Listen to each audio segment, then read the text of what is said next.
Was that should I or not? People on TikTok anyway. So the more Rabbanim put themselves on TikTok, and the person trains its AI. It's controlled by a computer. So if you train the computer that you only want to watch Torah, it's only going to give you Torah. It's amazing. Yeah. Algorithms, right? That's what they call it. Algorithms. Yeah. Bezrat Hashem. Kol hashana halachot b'chol yom mutach lo shuhu ben ha'olam haba. Bezrat Hashem. Today is the 16th of Av, Thursday, Friday, 5th day of the week of Parashat Ekev. Discussing today two mitzvot, right? The mitzvot number 533 and 534. 533 is telling us that the Eshet Fator, they're both related in the same concept, and the concept is you don't want this girl. After 30 days, as we said yesterday, she has to, do the mourning and all this concept. She has to go to make herself not pleasable, cut her hair completely to the bald. And now you are, Baruch Hashem, did tshuva, and you're saying, I don't want such a girl. I don't want a goya in my house. I'm going to have this girl, a goya in my house. Who needs it? She's going to become georet. Habibi. She's forced to become georet. It's not like somebody who does on their own. So you decided to do tshuva. Good. So what do? 533. You did tshuva? No problem. This girl, you cannot now sell her. You can't say, oh, you know what? I used her as my wife, marital relations. Now I don't want her anymore. Let me sell her as a slave. That's number Isur Deoraita 533. What about 534? Say, listen, I don't want to sell her. 534, it's Isur Deoraita to use her as your slave. Let her be the cleaning maid. First of all, how are you going to put yourself in such a avera all the time? She's not Jewish, so she's half Jewish. Master is not allowed to sleep with his half Jewish slave. All slaves are half Jewish. What does that mean, half Jewish? They have to have certain mitzvot that they do. Okay? They keep Shabbat, and a lot of them, they go to mikvah. There's a concept. Once you free her, let's say you have a slave. Once you free them, they're automatically Jew. They don't even have to go through the ger process anymore. Really? Yes. Why? Why? Because they're half Jew already. By being your owner, but a Jewish man owning a slave, a man or a woman. How long? Automatically? What? It doesn't matter. Automatically. Automatically? It's going to be by me like 1 week. It's going to be Yes, 100%. If you took a slave, you bought a slave. Let's say you go to Saudi Arabia today. Today they still have slaves in Saudi Arabia. Used to be. I don't know if they changed maybe the laws down, but still, no, probably they do. No, they still do it. Okay, in Saudi Arabia they have slaves, and you live in Saudi Arabia. You can't have a slave in America. It doesn't work. Let's say, here's the trick. Rabbi Moshe says, let me make a lot of money. How? All those Rabbanim that make Gerut, they make Gerut, yeah? How much do they charge for the Gerim? A Ger has to pay anywhere between, I was told the lowest is $3,000. What does it entails? It entails the learning, and it tells the whole thing, paying this rabbi, paying that rabbi. There's a lot of, some say maybe 5,000, some say 10,000, some say 15,000, depends. A lot of time. Right. So, Rabbi Moshe says, you know what I'm going to do? I have a best business. What's the business? I'm going to start buying this Gerim, or this Goyim, as my slaves for a week. Do them Brit Milah right away. You get a Brit Milah right away, dip in the mikveh, and they say, that's it, you're a Jew. Half Jew, he has to do all the halachot like a Jewish woman. But if you fire her, she's not. What fire? If you give him star free, chelas, it's a 100% full-fledged Jew. Instantly. No, 5 years. Huh? Why so this? Why? That's the Torah is. It's your own. That's the allowance that the Torah, because you have to have people that they do all the halachot in your household. They do like a Jew, so they don't go through this whole process of Gerut. It's totally different concept. So, but it can't work in America. It can only work in Saudi Arabia. So if you have over here a group of 20 Gerim, and you say to them, listen, gentlemen, give me $3,000 each, 60 grand, no problem. I'm gonna go. Let's go move to Saudi Arabia for a year. Although you're my slaves. It's just a joke. It's not. Nobody's gonna do that. Technically, it could be done. Okay, now let's go back. That's the number 5. Reality could be done, yeah, if you want to do it. Nobody could stop you, Shaila. But probably could done with the Beit Din and everything.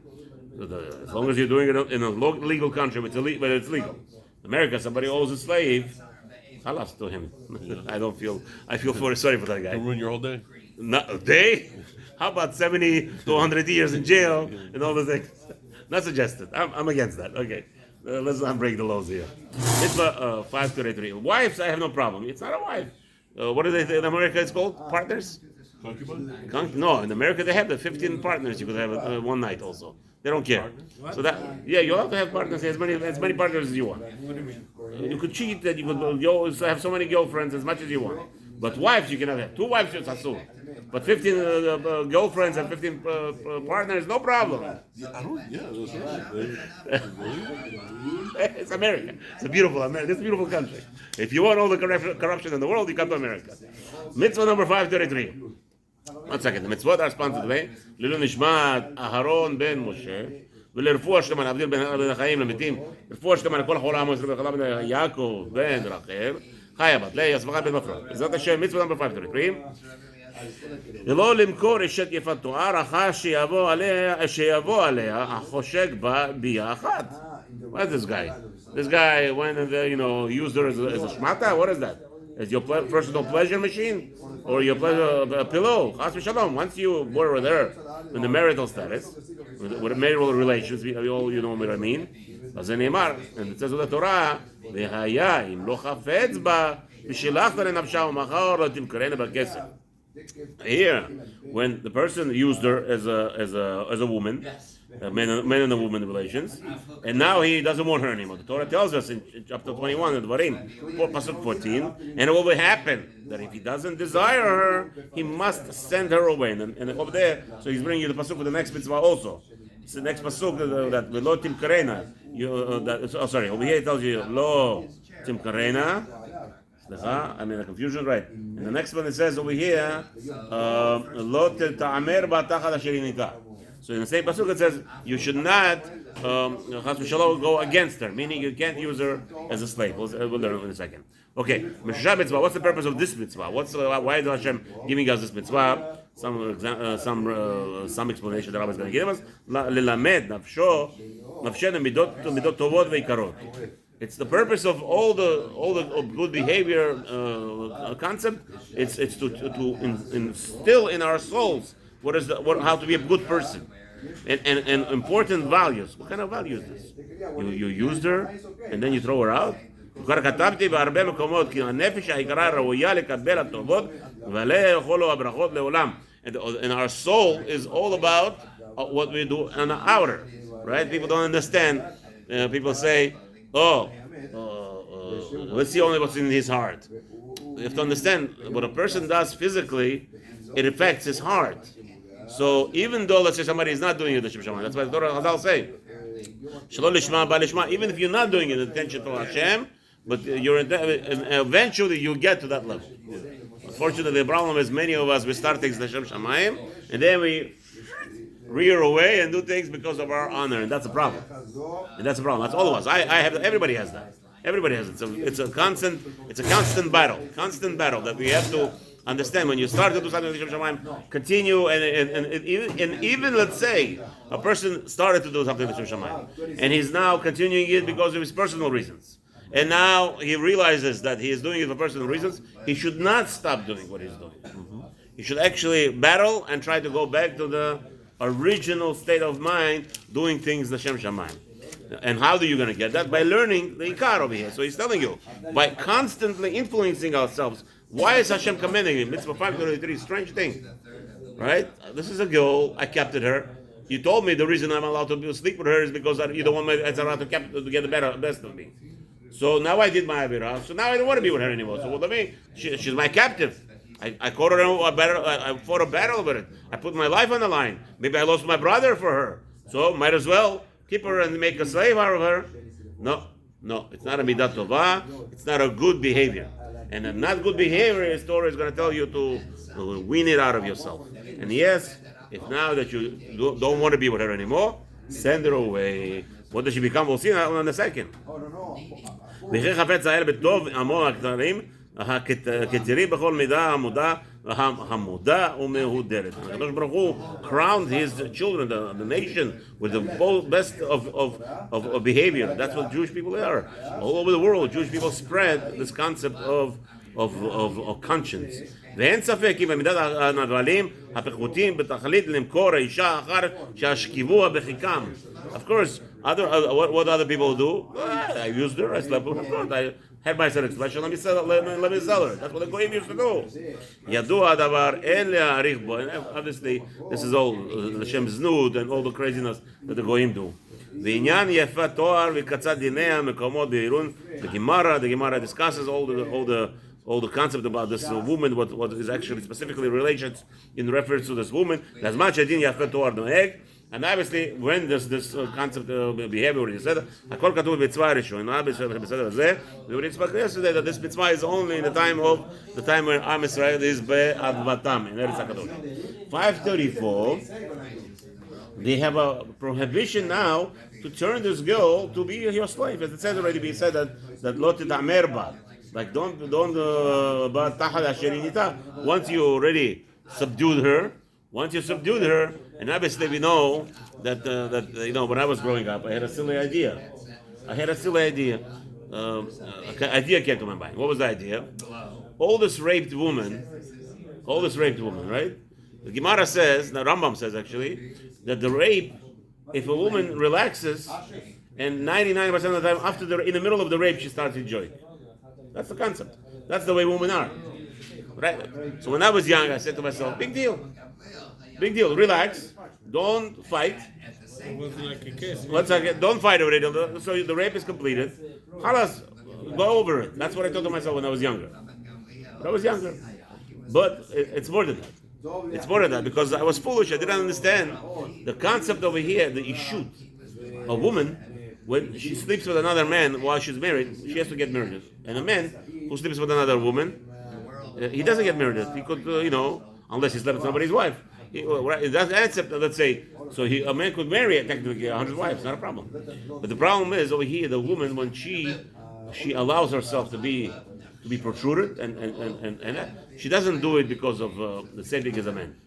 Okay, just let it be done and get it over with. I was thinking like a man. We have no feelings. Like just do it already. Khalas. Why? Because we do everything with the brain. Woman does everything with feelings. If she's releasing herself and she's allowing herself to be touched the wrong way,